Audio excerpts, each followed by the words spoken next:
how the NNIP partner relates to other data and tech organizations in their city. So our sales pitch when I first heard about NNIP was that there is this amazing, all-encompassing one-stop shop that has all the data and will provide all the data services that the community needs.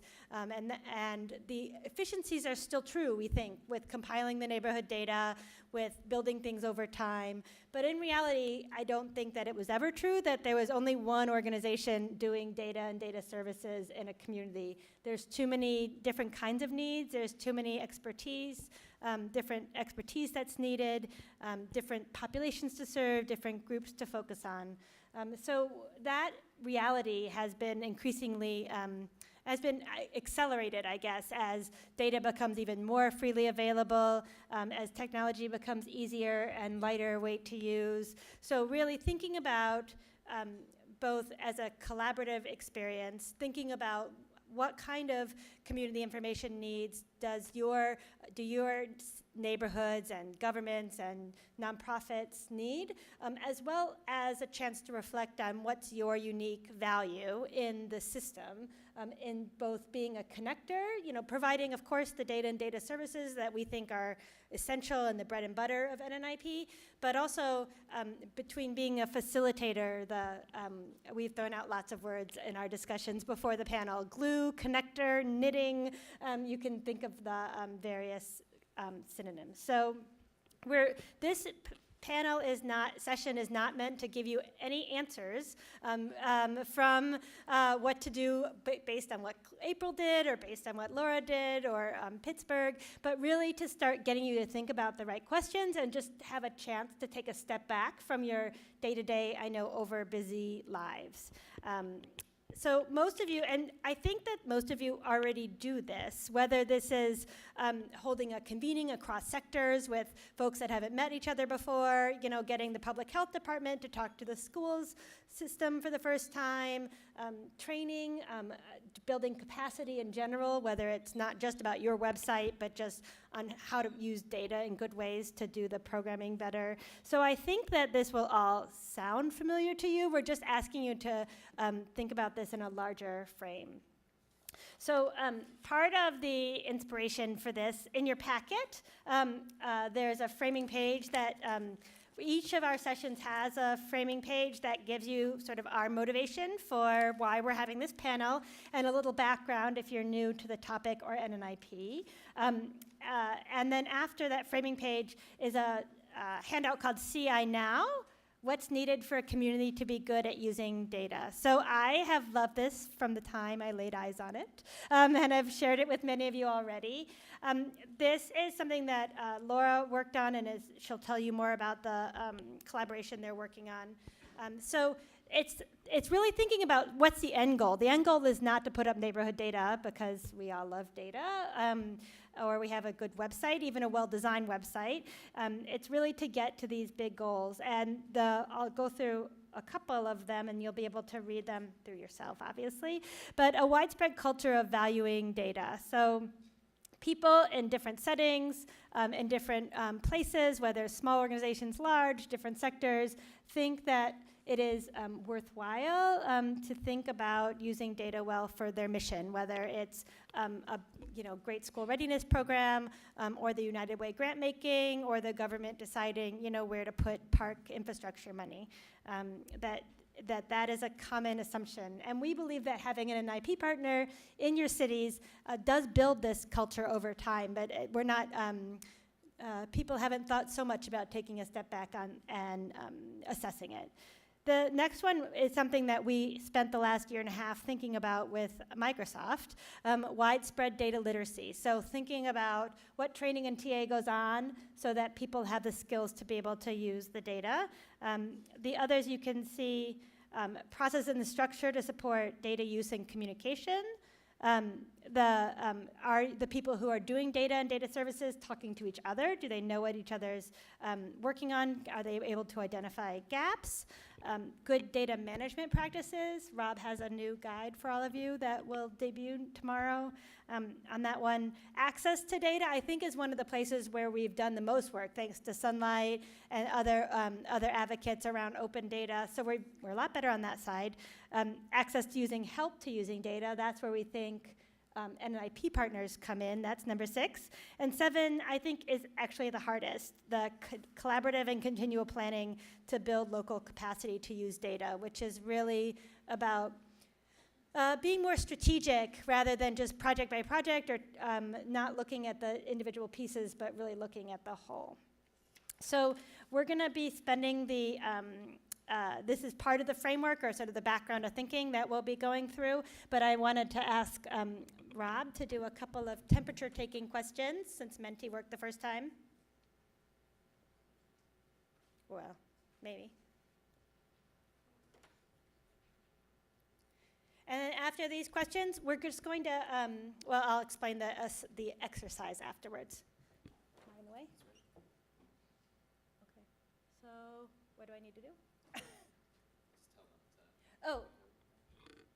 So there's the code, menti.com, if you've already gone there. There's a new code, 41154.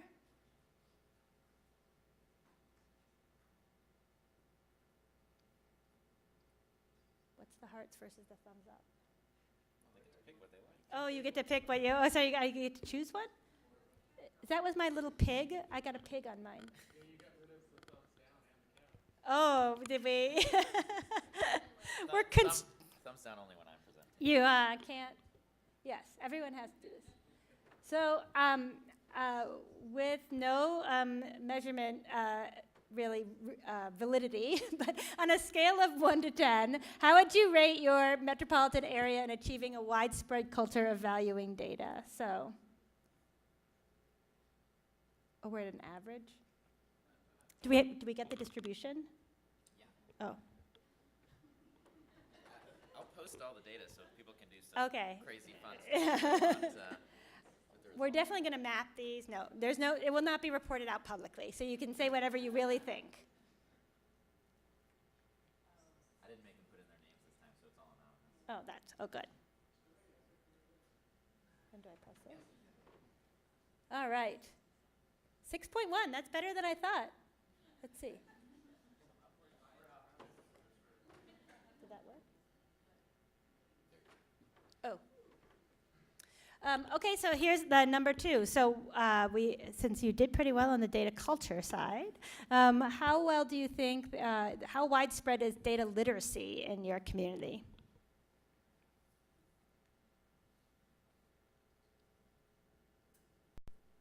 Really. Struggling more on data literacy. There are our catalog of training materials is available. Great. I think that's it, 66 people. Did that go? That was the last one. That was the last one. Great.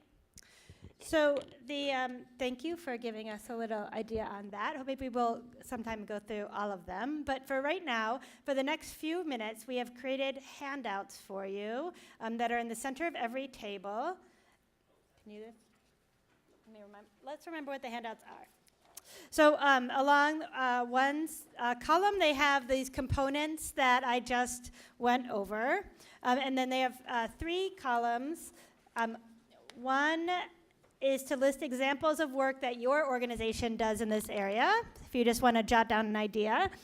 Another one is to list examples of other organizations that work on that particular community goal.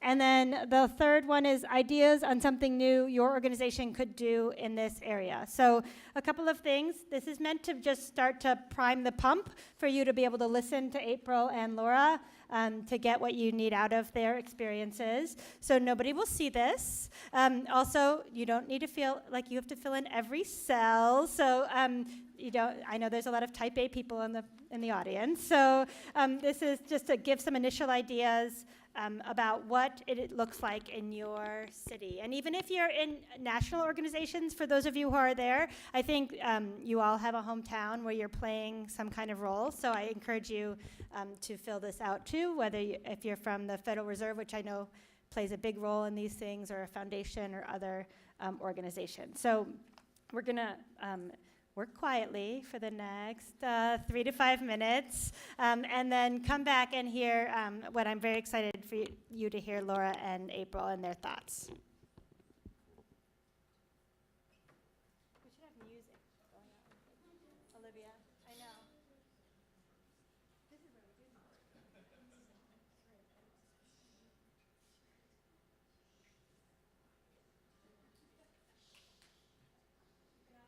Other at the table if you want to ask for help.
All right.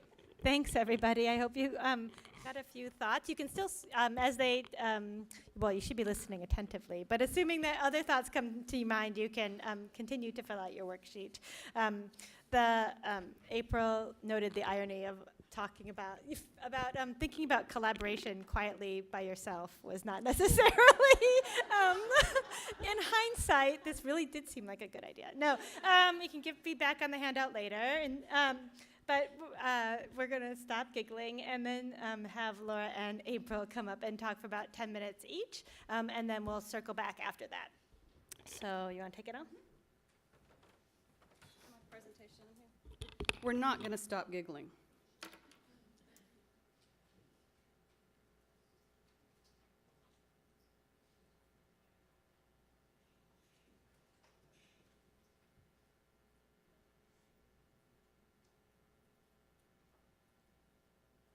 There it is. We'd also like to point out that the music that played in advance of our session was White Girl, which is, nobody thinks that's funny but us. That's okay. All right, so moving right along.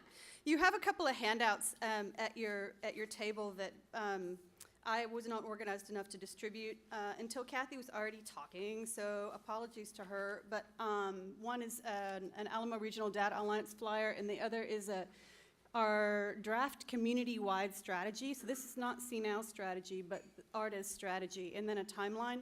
I'm not going to mention these again. They're just for you to take with you. There's a lot more information at alamodata.org, too. Because I want to talk about what's possible and not what we're doing, and there may be a big gap between those two things. I also want to tell you about the genesis of the what's needed for a community to be good at using data handout that Kathy just walked you through. The backstory is that I started this gig in 2010 and have been working like really, really hard, as I'm sure that all of you have, and like pouring my whole heart and soul into it, and so has everyone in our office. Trying to be like the best little local data intermediary ever. We came into the network in 2010 and we were like gonna totally nail it.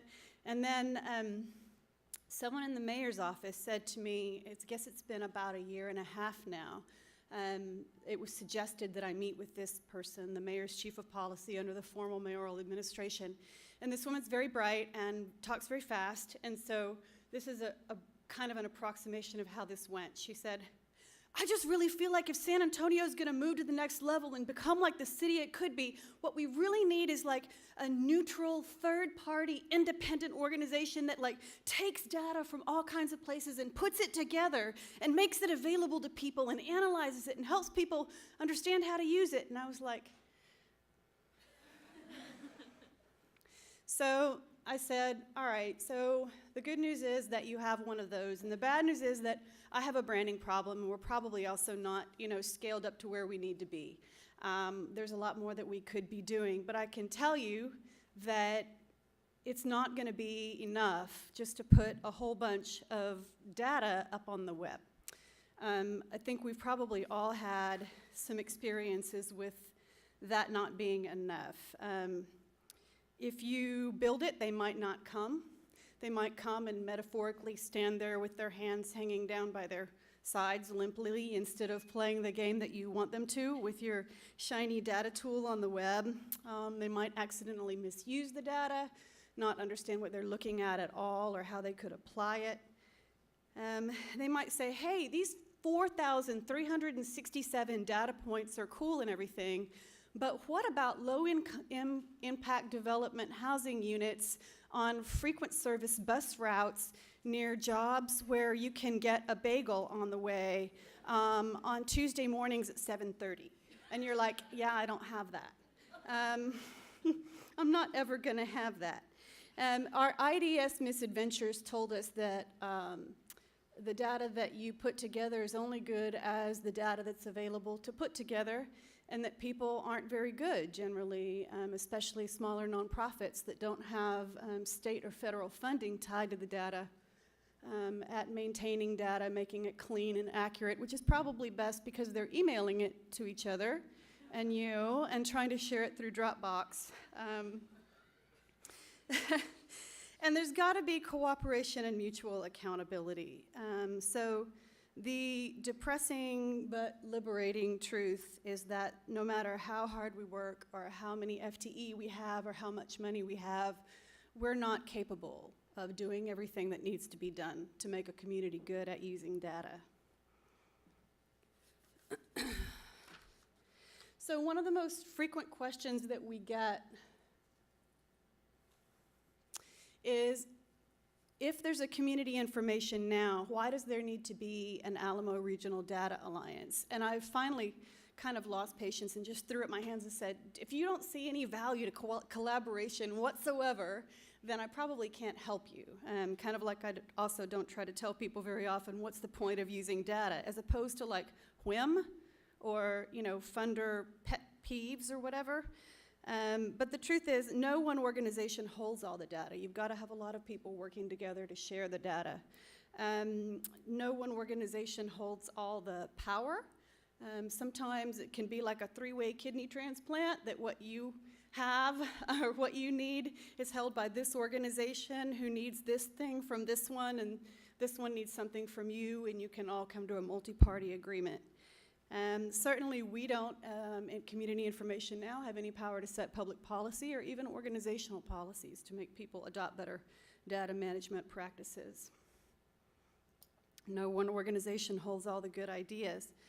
The good news is that there are other people in your community doing good stuff. I know a lot of you are already identifying and working with those folks already. They have different assets from yours. They have different access to influence, different access to data sets, different ideas, different funding streams. And I have started thinking about it kind of like if we wanted everybody to eat plenty of healthy food, if we wanted there to be no hunger and people to be eating healthy food, we could be the biggest, baddest food bank ever in the history of the universe, but we've got to redesign our food system entirely and help people understand what they should eat and make it possible for them to buy it and cook it. So there needs to be a whole different movement to change the way that we do things locally. So these are not all things that we're doing in San Antonio. They're ideas that I had and some things that are pulled from other partners that I hope will speak up later in the session. The idea here is not to tell you you ought to be working harder or doing more, but to try to help you think about some, in some cases they're labor intensive, but in some cases they're really not. Some ways that you can start kind of providing an organizing or convening or, as Kathy said earlier, a glue and grease function in your community to bring people together.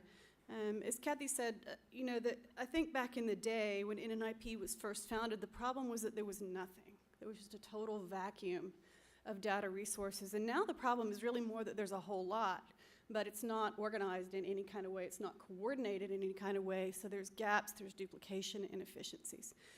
So one thing you can definitely do is help people learn about and connect with each other. If you have a newsletter, ditch the turf issues and spotlight somebody else's good data work.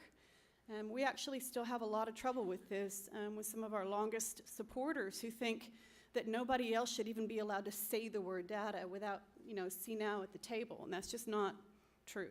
We need to have data expertise embedded like journalists in the front lines all across the community. An ecosystem map is something that we've found valuable, and we're really moving toward, I think, not having just one massive ecosystem map, but project-specific ones, which are easier to get your arms around. You could coordinate a local meetup or listserv or happy hour, depending on your culture and your community. Convene people for specific purposes like planning and networking, and we've done some of that. Draft things, that's the technical language, for wider community input and use. People ask us sometimes, do we have a template for a data sharing agreement? And like, we may have something, but we don't really want to share it because it was language that like got past those lawyers and it's not ideal. But you could put model data sharing agreements out there. Then there's some available through the network, open data policies, data training modules, all things that you can get help with through the network, through NNIP. Maintain a live map of crowdsourced data need and use examples. I've had a fantasy for a while about having a no turf day where you'd have like a flag that you threw if somebody got turfy in a meeting and started, yeah, like in the middle, or a yellow card for somebody, but also a map that had like green and red dots when people reporting people working together versus turf issues. And I was thinking we could do the same thing with data. We need data over here versus data just change this conversation in this way. Let people contribute some of those nitty-gritty in the moment examples. Leading or supporting the development of a shared vision, a shared community strategy plan, or shared measures of success. We're actually funded, CNOW is locally, or have been in 2017, to provide what they call backbone organization support to ARDA, if you think of it as a collective impact initiative. So you may not get funding specifically to do that, but you could actually put a draft plan out there and donate some staffing time to revising it and letting people come together around it. Project-specific work group. And then just helping people think bigger and get fired up about what's possible, you know. What could this community be and do if we work together, and what does it take to get there? And that's all I have.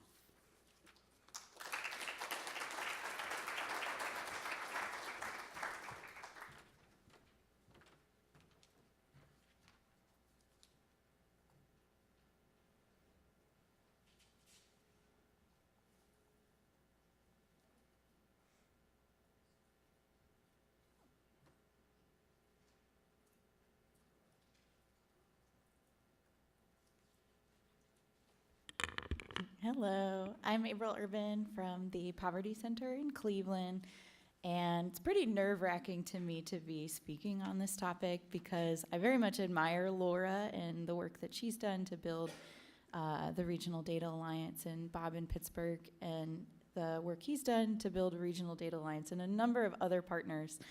So I'm really aiming to just share our experiences that might provide sort of a lower barrier to entry in starting to collaborate in your community. And hopefully you'll find it helpful. So I kind of come to this conversation from thinking about how many maps there are out there and how there's got to be a better way than all these technical assistance requests you might get as an NNIP partner, all these requests for data that you want to meet because you know inherently they're coming from very driven folks in the community working on important community problems, but at the same time, you can't possibly make all the maps in the world. You can't possibly meet all those technical assistance requests. So I, think of this as kind of the starting point. Okay, good. In addition to that, as our starting point, I've heard in a number of NNIP meetings, and we also have this common experience of oftentimes when folks make that technical assistance request, they don't even really know how to phrase what they're actually looking for. So kind of hearkening back to that data literacy issue. So how can we help the folks making those requests, attempting to work with data? How can we help them make better requests? Plus, we've had in our community, I think, reasonable and understandable funder confusion and exhaustion from time to time in terms of who's working on what and what are those turf issues, and I don't want to pay for something twice. Y'all got to work together better. So I'll tell you a little bit about what we've been doing in Cleveland, and these are things that I think on a project basis, there are certainly ways that we foster collaboration around data and information, project by project. Often our projects are very collaborative. But what I'm going to focus on talking about are two pieces of work that are not project-based. They're explicitly focused on building a network. And these are works in progress. I don't know if they're models for this kind of work, but I'm happy to share our experience about them. So one we affectionately call the NERDS group, and this stands for Network for Expanding Research and Data Sharing. And this is kind of that response to the funder who's frustrated about maybe a lack of collaboration in the community. So this is one way to collaborate. Laura listed a number of other great ways where we informally get together with kind of that mid-level set of staff among different research entities in Cleveland. So there are in our ecosystem, there are great entities working in the economic development sphere and working with economic development data. Bringing those folks into the room. There are other great folks also working in the health and human services arena that have a more policy-focused stance than maybe we do at the Poverty Center. So bringing those folks into the room, but all really data-focused people. And then the second is the Cleveland Civic Tech and Open Data Collaborative. So this is more cross-sector. We're not all data people in the room, but we're people who value data, and this is an initiative to help bring more into the fold of valuing that data across the open data and civic spectrum. So why even try to network in these ways? These may be very obvious, but I think that carrying out these two activities, we've been able to better understand community information needs. What organizations are out there working on solving what problems, and where are they able to get access to high quality data and assistance in understanding and using that data, and where are they not? Who's in that ecosystem? And of course, when we better understand needs, we can focus on building local capacity to meet those needs. So once we know what's out there, we can understand where those holes are and help folks better meet those needs. We can better collaborate to meet those needs. So when there's an opportunity to work cross-agency, we're better primed to do that. We've started to build informal relationships to help make that happen, and we understand what else is missing. So just a little bit more detail about what we're doing, or what we've gotten out of these two kind of very informal initiatives. Well, one is more formal than the other initiatives. At the very basic level, better referrals. So a lot of people do see us as a community hub for information, but when folks come to me with an economic development question, I know where to send them. We don't need to spend time helping. So they get their need met. I don't have to make another map. Because somebody else out there could do it better, faster, and cheaper. And, that's the goal. We start to build data sharing connections, right? We're not in the place where we have any formal data sharing mechanisms right now, but if you at least are aware of one another and are aware of the value you all bring to the table, it feels like the fabric to help start build that. We're helping to further the open data movement in Cleveland. So Cleveland, in many ways, has a great data use environment, and in other ways does not. And it's tricky to have a conversation, and it's especially tricky to have a conversation alone around open data in the community.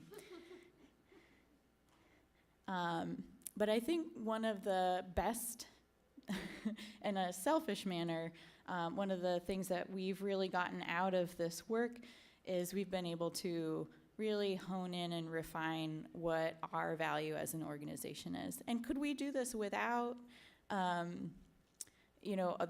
being as involved externally as we have been, or without these two initiatives? It's possible, but it's really helped us understand what we uniquely bring to the table, which I'm not sure I really need to tell you sort of what that evolution of that elevator speech has been. Just know that, it's really helped refine that and help us see, in comparison to other agencies, where our world of expertise is. It's also helped us think about our data portals, especially in this environment where, at least in Cleveland, it feels like every other week somebody comes to town or comes out with a new data product that, because you don't have maybe the data literacy in the community, folks are like, oh, it's a data product. It's the same thing as your data product. What's the difference? So being able to really well articulate our data portals, and how that technology and the data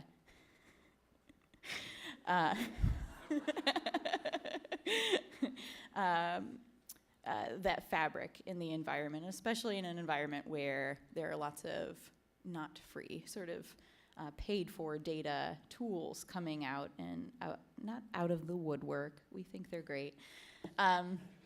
It's, of course, also brought up a lot of questions, and I probably have more questions than I do have answers. Oh, have you not seen any of these slides? Nope.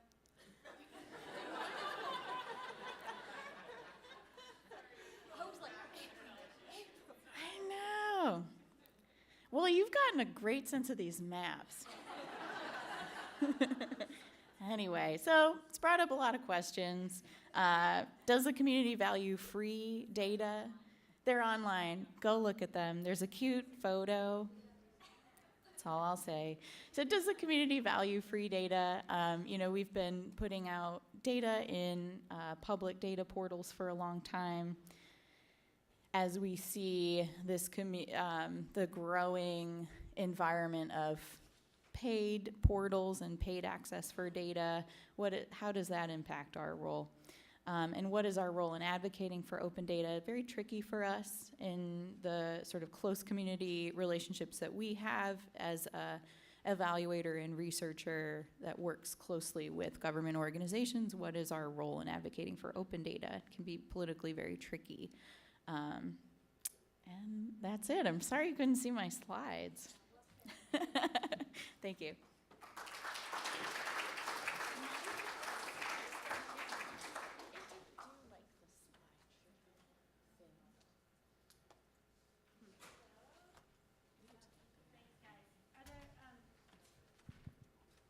Laura, could you say one sentence about well, there are two microphones here, so you don't need to go at opposite ends of the table, though.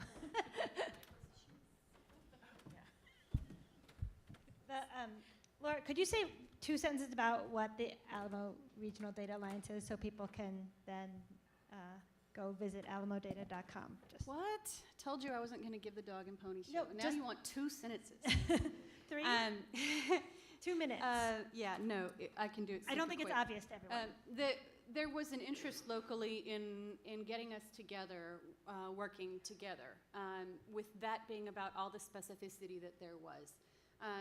We're part of the Civic Tech and Data Collaborative, and I think most cities' focus was on a specific, working together for a specific project so that you'd have something real to show for it.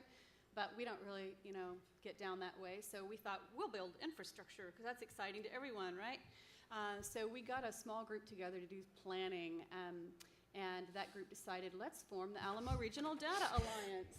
Yay! Sorry, just the most important slide. Let's form the Alamo Regional Data Alliance, and then we'll have some way to, I used to think about a coat tree for everybody to hang themselves on, depending on their interest, but now computers have taken over my life, and I think about it like a USB hub that everyone can plug into according to their skills and talents and interest in time availability. So that's what that is. We just democratically elected our first steering committee. And again, all that information is online, and I'm happy to talk to you more offline about the specifics of what that group's doing, hopes to do. Great. Thank you. Are there other clarifying questions before we move to the table talk?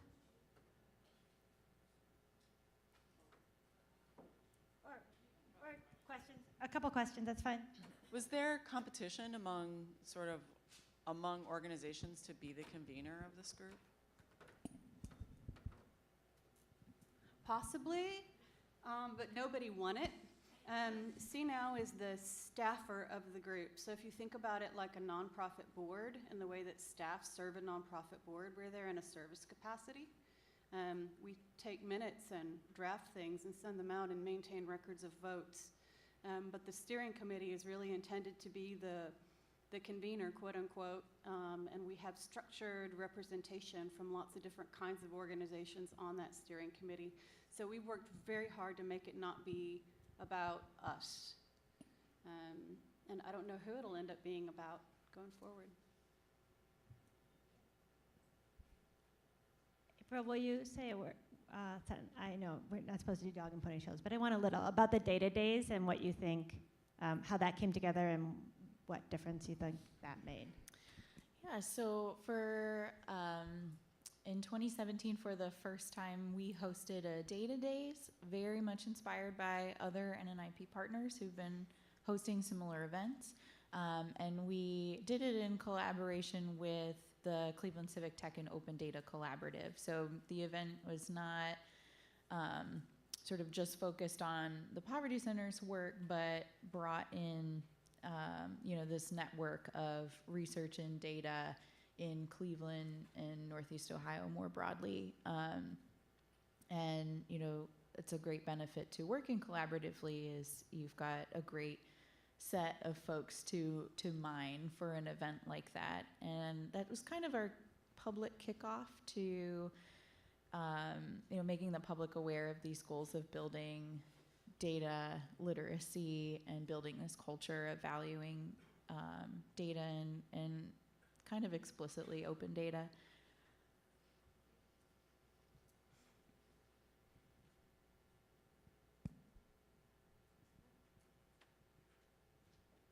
Sorry, Leah, do you have something? Thanks so much for both presentations. In both cases, I see you stole my chair the minute I left. We'll talk about that later. and I still did it. I wouldn't stop. Hi, John. Good to see you, Laura. The sort of convening, the relationships part of that, I'm thinking of how with like more agnostic, kind of everybody equal access to service, kind of we just handle data perspective of it, means, open invite to everybody pretty much. But did you have, or do you have, sort of a lens of mission orientation on who comes to the table and what they're doing with the relationship? Anybody who has an interest, and it's open to minors as well, by the way, children, teenagers, who have an interest in seeing us get better at using data to improve people's lives is welcome. As a member of the Alamo Regional Data Alliance, and any organization who agrees to the principles can sign on as a partner. Where we start to have criteria about value and intent is at the project level. If there's something that someone's going to take on, we have a lot of criteria that someone suggested that Alamo Regional Data Alliance take on. We have criteria for evaluating whether that makes sense to pursue. And I think those are online. If not, I'll email them to you. But so, if Dr. Evil from Evil Incorporated pitches something, like how do we evaluate whether we really want to move forward with that? So I guess that's the long answer to that question. Our collaborative hasn't formally set those governing structures, so we're in those conversations right now. At its beginning, the original convening is really spurred by the call from Living Cities, NNIP, and Code for America, and by that project. So the folks that we brought in were very intentionally pulled from to represent a grassroots community organization, the Code for America partner, the NNIP partner. We have a sort of advocacy group in our arena around open data, and so they're a voice that we saw as needing to be a part of this collaborative. It had grown, which is good in some ways and less good in other ways. And so our visioning conversations have involved like what would our membership agreement look like, and how do you bring on new members, and at the project level, when things are being discussed, how do you get and foster agreement about projects so that you avoid turf wars? So we don't have any answers, but except for the fact that those are the questions to deal with. Oh wow, that's loud. Just to make a comment on nerds and the startup of nerds. One of the things that April did not bring out, and I'm Mike from Cleveland, so I work with April, but was that the funder was, and she mentioned this, but she didn't mention how the funder was very persistent on the fact that the people at the meeting had to be sort of the mid-level data people, that it wasn't going to be the, sort of the leaders who have been in this space for many, many years and who are already, what's the word? The turf war. Guard, yeah. Hardened to the perceived turf wars that are already out there. And it was just sort of an interesting dynamic because of that insistence that it be, not Claudia.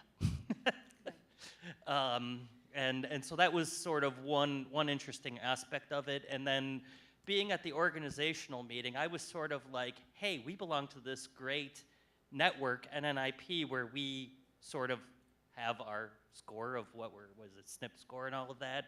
What do you collect? What do we collect? And so we, I think, also tried to model it after this network here in the way we do things.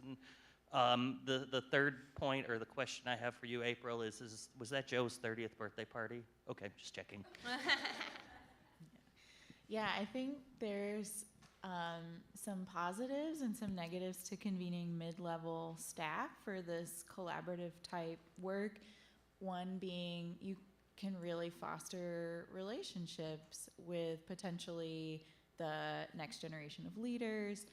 But I think the downside has been, you really need these organizations' leaders in the room to make any real change. So that's been an interesting component of that particular way of networking that we've done. I think there's a lot of value to it, but I think there's more potential than maybe we've been able to realize. Hi, this is Mark from New Haven. Laura, you mentioned sort of the need to cobble together, like people have different things in their organization. So some people have access to funders, some people have data, et cetera. In terms of turf wars, one of the issues we've come across a lot in New Haven and nationally is sort of the disparity in access to resources and the trust, lack of trust that creates. So, smaller community-based organizations don't necessarily have the resources, but they've been putting a lot of time into collecting data and they want their own products. So there's a lot of sensitivity around that when like a university comes in or a national funder. So since you're based sort of at universities or at larger institutions, how have you sort of addressed that when there have been existing community partners and there's sort of an equity issue and a lack of trust or a concern about a small organization basically being taken over? Yeah. Well, understanding that we're really just getting started with the Data Alliance, again, we have structured categories of representation on our steering committee, and one of them is community member and like unaffiliated community member. And then, universities can only take up X number of seats, and local government can only take up X number of seats. And our hope is that by situating these conversations and issues, putting them out there at a table with lots of different kind of people, that we can avoid this sort of one-on-one pretending like either you win or I win kind of way, and see if we can think about how we could do things differently all together, and spread around the mutual accountability, I guess. And so, because I think probably a lot of us find ourselves playing that role of fighting for the little guy or whatever, or fighting for privacy, or fighting for whatever. But if we can get a whole bunch of people together at the table and surface those issues, I think we can have a more productive resolution. Maybe is the way to say it. More people saying, no, it needs to not be that way. Good. So I I think just want to throw in, it's already helped us so much in access, those mid-level relationships, discovering people that had data holdings that we had no idea, people we've never met. I overheard some guys talking about data science at the Indian buffet at lunch, and I accosted them shamelessly to pitch the Alamo Regional Data Alliance. And it turns out he coordinates, he works for one of our biggest employers in their analysis department and coordinates the San Antonio Data Science Meetup, which is 350 people. Like, these are relationships that we need to have. Our little 3-person shop needs to be connected to the other 350.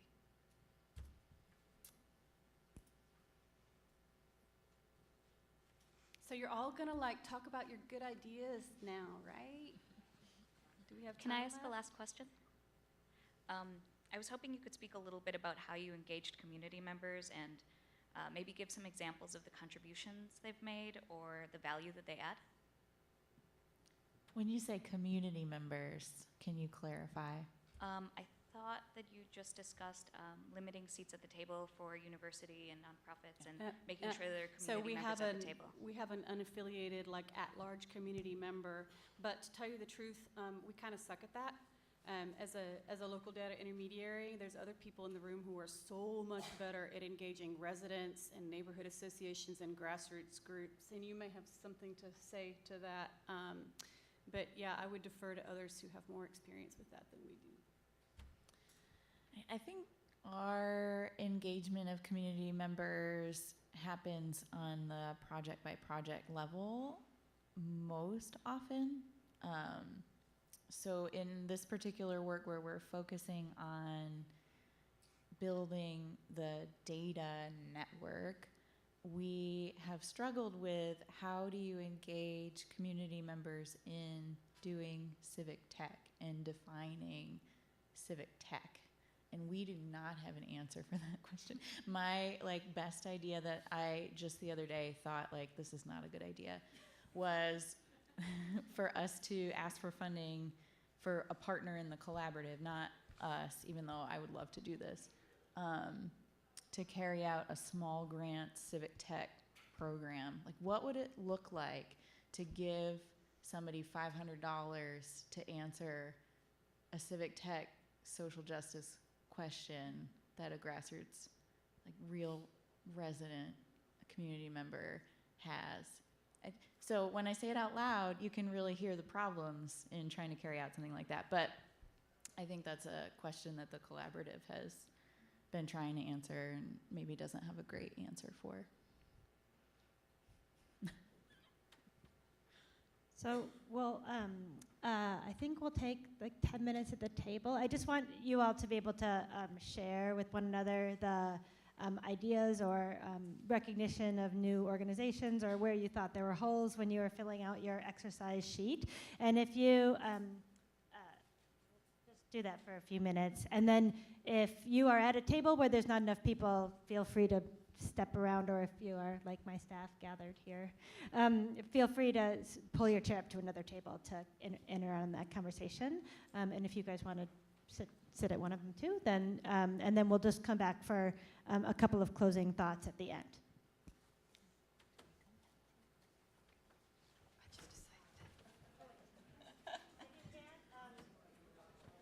If you can't think of what to share, we did try to think of discussion questions here. What did that handout, what did you think about this? Was it easy? Was it hard? What ideas did you have? Where are there holes? So you can use those as inspiration if conversation doesn't flow naturally.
I'm glad people are chattering away. Rob just rightfully told me we needed to wrap up.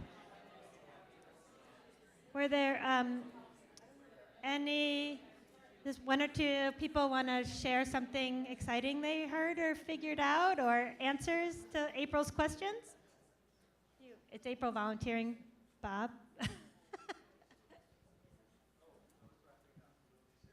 You want to what? Share something? Well, April and Laura now travel in tag team too, I notice. And you kicked John out? Holy. We'll take a picture. Tweet it out. It's just garbage. Yeah, one thing that we did that was like a nice way to pull everybody together was just to do a shared newsletter. We put it out every other week now, but not every organization in our ecosystem has the ability to like write a newsletter every other week to promote things, because they might have one thing to promote, if that. And so we just like said, let's just bring everybody together, do a joint newsletter, our stuff, library stuff, brigade stuff, student organization stuff, city stuff, county stuff. Anybody that wants to throw stuff in the newsletter is welcome to do it. And that's been a way for us to kind of like pull people together, convene people, and build trust. So just an idea I'm going to throw out there. You can buy me a drink later if you take it up. Yeah, I would recommend signing up for it if you can see all the exciting things happening. Any other last thoughts? Here's Louise. So we're also part of this Civic Tech Data Collaborative, and one of the things that we've learned is we need to kind of back off a little bit with our language, not use the words Civic Tech Data, because people have no idea what that means. Well, collaborative, they might know what that means. And also, we're going out in communities and we're doing, you can call them data walks or data talks, where we shut up and we listen. And so we might put a few posters on the wall showing results of analyses. And then we ask the community members, so what does this mean to you? And we get a lot of pushback on the data, like that's not our lived experience. Like, ooh. But this is a good analysis. I mean, we don't say that, but we feel a little bit defensive about it. But our job is really to listen to people rather than to come from above and say, you know, we're really the experts. We've got, you know, all this training in what we do, and try to integrate their interpretation of the data with what our interpretation might have been. And so we're just kind of beginning with this because we're kind of used to swooping in. But we've got to back off from that. Any last remarks? I'm standing between you and lunch. So if we could thank Laura and April for sharing their work in progress.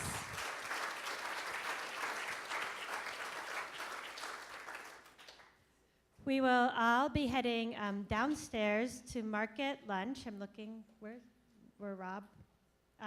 Downstairs to market lunch. Do we need to say we're with NNIP? Or they'll just know that we're in a big crowd? They should know.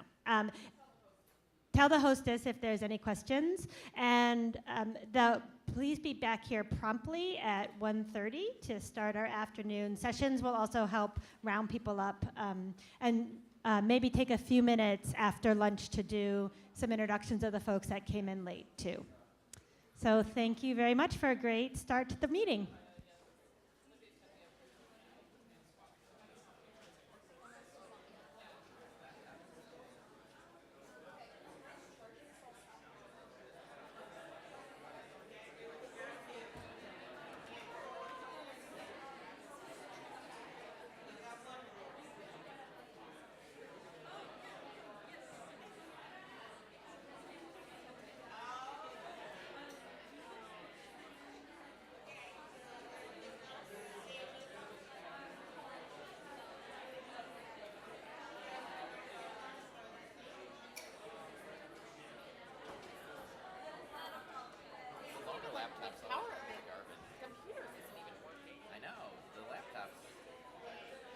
It was interesting because she was clicking. I know. And she saw the headphones.